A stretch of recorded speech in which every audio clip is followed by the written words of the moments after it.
আছে কারা? আমি।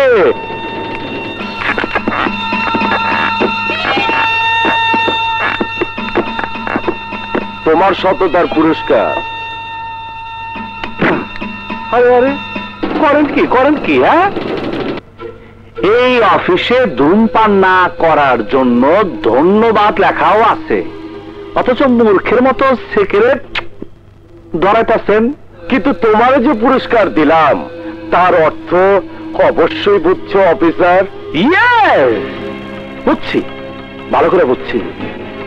সোলেমানের মৃত্যুর পর আপনার মনে ভয় ঢুকে গেছে, ভাবতেছেন কখন কে আপনারে কুত্তা বিলাইয়ের মতো মাইরা রাস্তায় ফেলা রাখবো। তখন কাফনের কাপড় বাইককে নাও জুটতে পারে, তাই কাফনের কাপড় আমার কাছে আপনি আপনি আপনি জমা রাখছে। অফিসার, জমা রাখছি সত্যি, কিন্তু আমার জন্য না, তোর জন্য।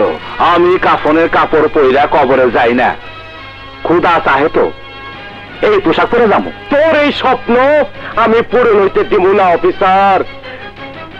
তুই আমার বাইরে হত্যা করছস, আমার ডান হাতটা কাইটা ফালাইছস, আমার বুকের ভিতর প্রতিশোধের আগুন জ্বালাইছস। এই আগুনে আমি তোরে পুরাইয়া করে ফেলামু, আমার বড় ভয় কসম। আর যা যা যা, হাতে ঘোড়া গেল তল, মশা বলে কত জন। সুলতান, তোর মতো সন্ত্রাসীরা এই দেশে যে সন্ত্রাসের আগুন জ্বালাইছস, সেই আগুনে জনগণ পুইরা বাজা বাজা বাজা বাজা হইয়া গেছে। এবার ফেরত নেবার পালা। হ্যাঁ, ফেরত নেবার পালা। আমি দিব, সবাই শুরু। তোর বাইক আছে, এবার তুই যাবি। একটা কথা বলে রাখিস, তুই আর বাঁচতে পারবি না, পারবি না। খোদার কসম, আমি সিরিয়াসলি কইতেছি, তুই আর বাঁচতে পারবি না। আমার হাতে তোর মরণ নেব। তখন হয়তো তোর ভাগ্যে কাফনে কাপড়ও জুটবো না, আর আমি তোর জন্য এই কাপড়ের কাপড়, এই কাপড়ের কাপড় জব্দ করে রেখে দেবো সুলতান। আর কে কারে কাপড়ের কাপড় পরায় তার সময় টের পাবে অফিসার।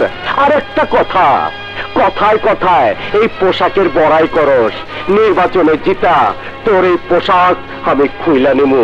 আরে যা যা, তোর মতো সন্ত্রাসীরে যদি ভোট দেওয়া জনগণ নেতা বানায়, তাইলে এই পোশাক তোর খুলতে হইব না, আমি নিজেই খুলে চাকরির ফেলে দেবো। তোর চাকরি থাকবো না যাইব পরে টের পাবি।